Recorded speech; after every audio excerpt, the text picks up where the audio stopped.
தயவு பதிவு 3 ஞான சரியை மரணமில்லா பெருவாழ்வு. உரைவிளக்கம் தயாநிதி சுவாமி சரவணானந்தா. பாடல் 1. நினைந்து நினைந்து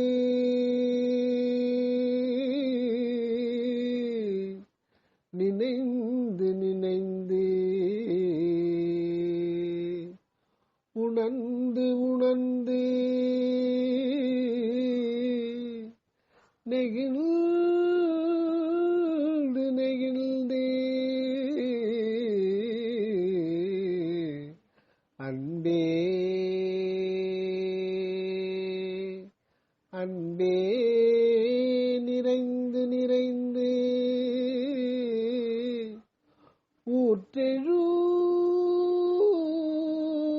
கண்ணீர் அதனால்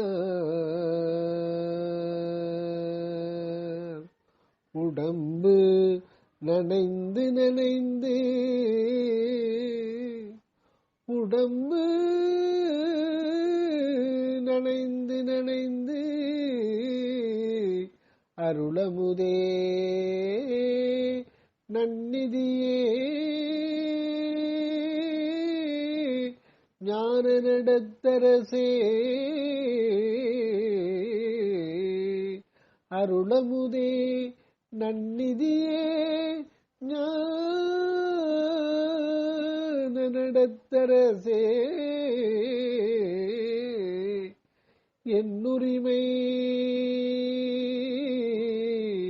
நாயகனே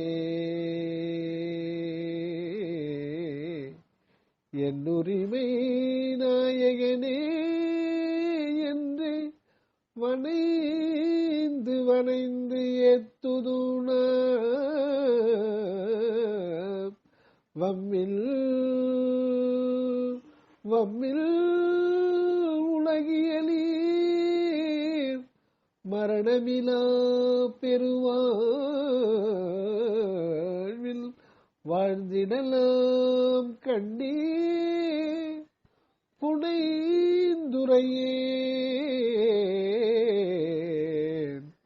புனைந்துரையேன் பொய்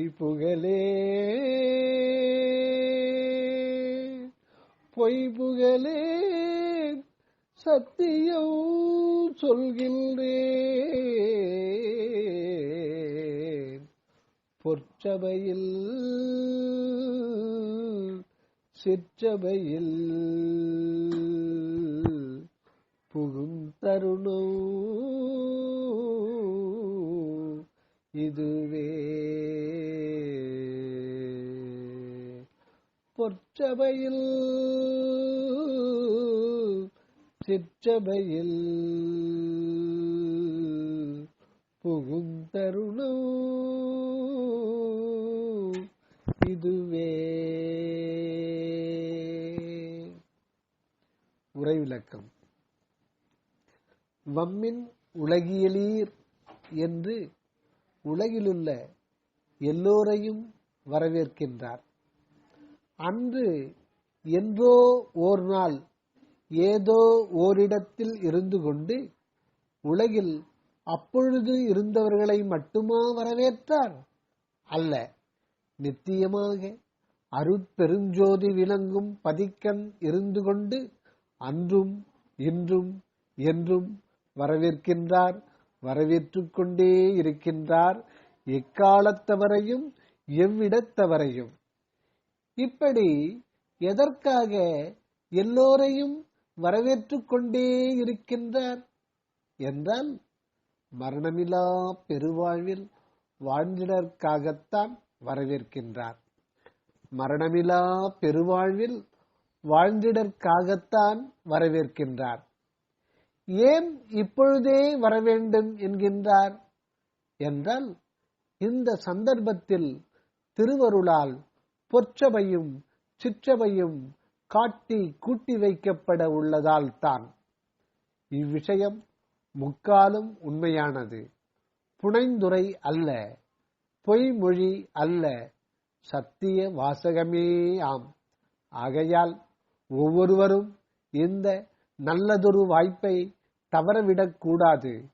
ஏனெனில் இதுபோன்ற பிறிதொரு நல் வாய்ப்பும் சூழ்நிலையும் எவ்விடத்தில் எக்காலத்தில் ஏற்பட போகின்றதோ அதற்குள்ளாக எவ்வளவு அவத்தைகளும் தடைகளும் ஏற்படுமோ அவையெல்லாம் சொல்லும் தரமன்று. இந்த சமயம் தப்பினால் வரும் பிறப்பில் கூடுமோ அல்லது இன்னும் எத்தனை பிறவிகள் சென்ற பின் சந்தர்ப்பம் உண்டாகுமோ தெரியக்கூடாது இருக்கின்றதாலே இப்படி வலியுறுத்தப்படுகின்றது. திருவருள் ஆணையும் நமது கடமையும் இதுவாக அறிந்து கொள்ளப்படுகின்றது. இந்த ஒரு வாய்ப்பை பயன்படுத்திக் கொள்ளுதலே அறிவுடைமையாகும். முயன்று அடையாது வீண் போதல் அறியாமையே பேரவத்தையே என்றாலும் நம் பதி தனிப்பெரும் தயவு உடையவர். ஆதலின் எவரையும் தன் இன்ப நிலைக்கு ஏற்றி வைக்காமல் விடார். இப்பொழுது இல்லையானாலும் என்றோ ஒரு நாள் ஒவ்வொருவரையும் மரணமில்லா பெருவாழ்வில் நிலவச் செய்தே தீருவார். இதனை எவர் விரும்பினாலும் விரும்பாவிட்டாலும் முடிவில் பெற்றே ஆக வேண்டும். திருவருள் ஆணை இது. ஆகையால் நாம் ஏன் இந்த சந்தர்ப்பத்தை நழுவ விட வேண்டும்? இன்னும் தொல்லைப்பட்டு கொண்டு இந்த பிறவிச் சூழலில் அலமர வேண்டுமா? உண்மையான இன்பத்தை இப்பொழுதே கிடைக்கப்பெற உள்ளதை மறுத்துவிட்டு பொய்யான புலபோக பிழைப்பை ஏன் இன்னும் தழுவிக் கொண்டிருத்தல் வேண்டும்? அவற்றை பற்றற விட்டுவிட்டு அருள் அம்பலத்திற்கே வம்மின் வம்மின். மேற்குறித்த அருள் அம்பலம் எங்கே இருக்கின்றது? மேற்குறித்த அருள் அம்பலம் எங்கே இருக்கின்றது? அதனை எப்படி சென்று அடைவது? அடைந்துதான் என்ன செய்வது? அம்பலத்திற்கு சென்று சும்மா மீண்டும் திரும்பி வந்து விடுவதா?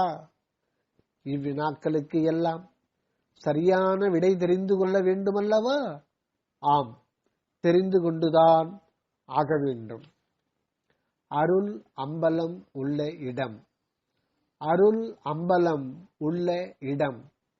அருள் என்பதே கடவுள் உண்மை தன்மை. அருள் என்பதே கடவுள் உண்மை தன்மை. இது எங்கே விளங்குகின்றது? மனித பிறப்பு ஏற்று நிரம்பிய பகுத்தறிவு நிலைக்கு மேலே விளங்கும் ஆன்மாவினிடத்தே வெளிப்பட்டு விளங்குகின்றது.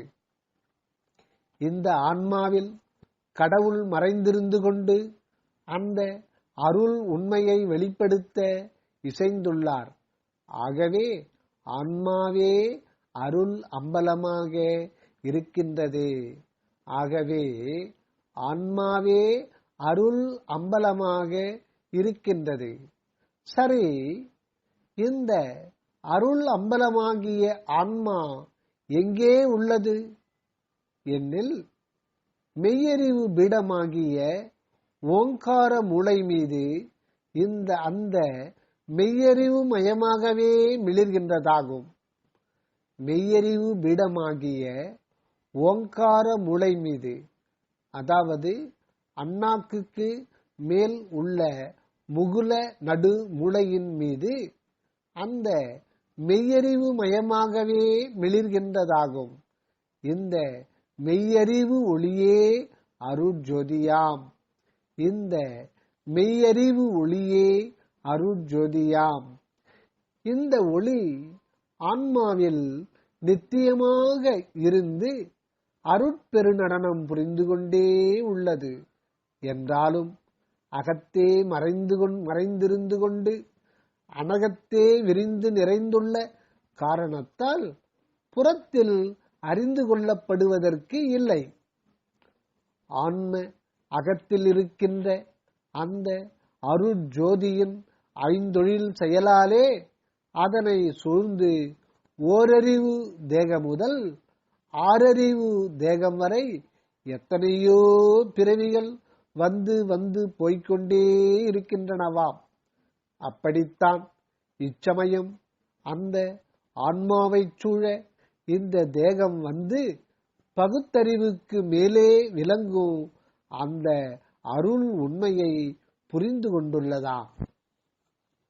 இப்பொழுது அந்த அருட்பெரும்பதியின் அருளால் அதனையே காண்கின்றோம். அதற்கு நேர் நின்று புருவ மத்திய இடத்திலிருந்து உள்நோக்கி சிரநடு பீடத்தே கண்டுகொள்ளுகின்றோம். அதற்கு நேர் நின்று புருவ மத்திய இடத்திலிருந்து உள்நோக்கி, அதாவது அகநோக்கி சிரநடு பீடத்தே கண்டுகொள்ளுகின்றோம். சுத்த மன அறிவுமயமாக இரு கண்ணிடை நின்று ஆன்மாலயத்தை காண்கின்றோம். இந்த ஆன்மாலயம் அருள் அம்பலம் என கூறினது ஏனெனில் அந்த அருள் ஞானம் விளங்கும் இடம் என்பதால் ஆகும். அன்றியும் அம்பலம், அம்பலம் என்ற சொல் 3 வார்த்தைகளாக பிரிகின்றது. அதாவது அம் பல் அம், அம் பிளஸ் பல் பிளஸ் அம் என விளங்கிடலால் அக உண்மை மிக அறிய கிடக்கின்றதாம். ஆ உ இம் இந்த முக்கூட்டு ஒளியே சுருங்கி அம் என ஆகியுள்ளது. அதாவது ஆ உ இம் இதுதான் ஓம். இந்த ஆ உ இம் சுருங்கி அம் என ஆகியுள்ளது. அம் பிளஸ் பல் பிளஸ் அம் அது ஓம் பிளஸ் பல் ஓம் ஆகும். இதில் ஓம் என்றது அருள் என்னும் பொருளுடையதாய் பிரணவ ஜோதி வண்ணமாய் உள்ளதாகும். ஓர் ஆன்ம அணு எப்போதும் அருட்ஜோதியால் சூழ்ந்தே உள்ளது. இப்படி எப்போதும் ஓம் அல்லது அம் என்னும் அருட்ஜோதியால் சூழப்பட்டுள்ள ஆன்மா இந்த பிறப்பில் இப்பொழுது பல் என நடு விளங்கி நிற்க அம் ஆல் சூழப்பட்டதாய் அம்பலமாகி விளங்க காண்கின்றோம். ஆகவே நமது அருளம்பலம் என்னும் ஆன்மாலயம் சிரநடு ஓங்கார மூலையின் மீது பகர வடிவ பீடத்தின் மேல் லகர மெய் வண்ண திரையோதசாந்த அருள் வெளியாக திகழ கண்டுகொள்ளலாகின்றதாம். முதல் கேள்விக்கு விடையாக அம்பலம் விளங்கும் இடம் இதுவென இன்று விளக்க நேர்ந்ததாம். இனி இரண்டாவதாக அந்த அம்பலத்தை எப்படி அடைவது, அடைந்துதான் என்ன செய்வது என்பன பற்றி விளக்குவாம். இந்த அருள் அம்பலத்திலே நம் அருட்பெருஞ்சோதி ஆண்டவரே நித்தியமாக எழுந்தருளி உள்ளார். அவரை பிற இடத்தில் காண முடியாது. நம்மிடத்தில், நமது ஒருவரிடத்தில் இருக்கின்றதே போல் எல்லோருடைய சிரநடு உள்ளும் இருக்கின்றவர் தானே என்றால் நமது அகத்தே மெய்யறிவுக்கே விளங்குகின்ற ஒருவராயும் அந்த ஒருவர்தானே அருட்காரியார்த்தமாக தன் பிரதிபிம்பத்தையே பிற பிற இடங்களிலே காட்டி அன்பு செயல் புரிந்து அருள் விளக்கம் பெற உதவுகின்றவராய் உள்ளதால் நமது அம்பலத்தின் கண்ணே அனுபவபூர்வமாக கண்டுகொள்ள உள்ளார் என அறிந்து கொள்ள வேண்டும். நமது அம்பல நிலையை அடைய பெறாவிட்டால் அக அனுபவம் வராது. நமது அம்பல நிலையை அடைய பெறாவிட்டால் அக அனுபவம் வராது. புறவடிவங்களில் கடவுள் இருப்பதாக கருதி பாவிப்பதும் புலன் இன்பம் கருதி உதவுவதும் பந்தத்தையே உண்டு பண்ணும். அதனால் வினைப்பயன் சூழ்ந்து கொண்டேதான் இருக்கும். ஆகையால் அம்பலத்தரசை அகத்தே கண்டு அவருடன் கலந்து ஒன்றிடவே வேண்டும். ஆகையால் அம்பலத்தரசை அகத்தே கண்டு அவருடன் கலந்து ஒன்றிடவே வேண்டும். இதன் பொருட்டே ஆண்டவர் பற்று ஒன்றே நிலைக்கவும் பிற பற்றுகள் யாவும் ஒழியவும் சத்விசாரத்தால் உள்நிலைக்கண் உய்க்கப்படுகின்றது. அந்த விசார முறையீடு பதியை பற்றியும் அப்பதியின் அன்பாற்றலை பற்றியும் அம்பல முன்னிலிருந்து கொண்டு தீவிரமாய் நினைத்தல் வேண்டும் என்பது குறித்தே நினைந்து நினைந்து உணர்ந்து உணர்ந்து என கூறப்பட்டுள்ளதாகும். அங்ஙனம் எல்லாம் வல்ல அன்பு ஜோதியை அம்பலத்தே கண்டு பற்றி நிற்கும் போது நான் என்ற அகங்கார போதம் நழுவிப் போக நாமே அன்பு ஒளியாய் உட்பெருகுகின்றோம். மீண்டும் பார்ப்போம். எல்லாம் வல்ல அன்பு ஜோதியை அம்பலத்தே கண்டு பற்றி நிற்கும் போது நான் என்ற அகங்கார போதம் நழுவிப் போக நாமே அன்பு ஒளியாய் உட்பெருகுகின்றோம். அந்த அன்பு உணர்ச்சியை உடம்பு முழுவதும் நிறைத்துக் கொள்ள வேண்டும் என்பதே அன்பே நிறைந்து நிறைந்து ஊற்றெழும் கண்ணீரதனால் உடம்பு நனைந்து நனைந்து எனப்படுகின்றது. அழுகை கண்ணீர் அல்ல இன்று குறிக்கப்படுவது. அழுகை கண்ணீர் அல்ல இன்று குறிக்கப்படுவது. கண்ணீர் என்றாலே கண்ணீரின் தன்மையாகிய தயவு அல்லது அன்பு ஆகும். தயவினால், அன்பினால், இரக்கத்தினால், அகநெகிழ்ச்சியால் உண்டாகின்ற அனுபவம் இந்த கண்ணீராக விளங்கும். தயவினால், அன்பினால், இரக்கத்தினால், அகநெகிழ்ச்சியால் உண்டாகின்ற அனுபவம் இந்த கண்ணீராக விளங்கும். இந்த உணர்ச்சி உண்டானால்தான் நம் பதிவால் பிரிவற்ற பற்று உண்டாகி நிலைக்கும். அந்த பிரியா நிலை வரும் வரை அந்த சந்நிதியிலிருந்து அருளமுதே நன்னிதியே ஞான நடத்தரசே என்னுரிமை நாயகனே என்று தோத்திரம் பல புரிந்து கொண்டிருத்தலே முறையாகும். இப்படி நினைவும் துதியும் மேலும் மேலும் ஏற்பட்டு கொண்டே இருந்தால் அந்த அம்பலவாணனை அம்பலத்தில் கண்டு ஒன்றிவிடலாம். அப்போது நாம் என்பது போய் அவரே ஆகி வாழலாம். அப்போது நாம் என்பது போய் அவரே ஆகி வாழலாம். தயவு அடுத்து 2வது பாடலை காண்போம். அருட்பெருஞ்சோதி அருட்பெருஞ்சோதி தனிப்பெரும் கருணை அருட்பெருஞ்சோதி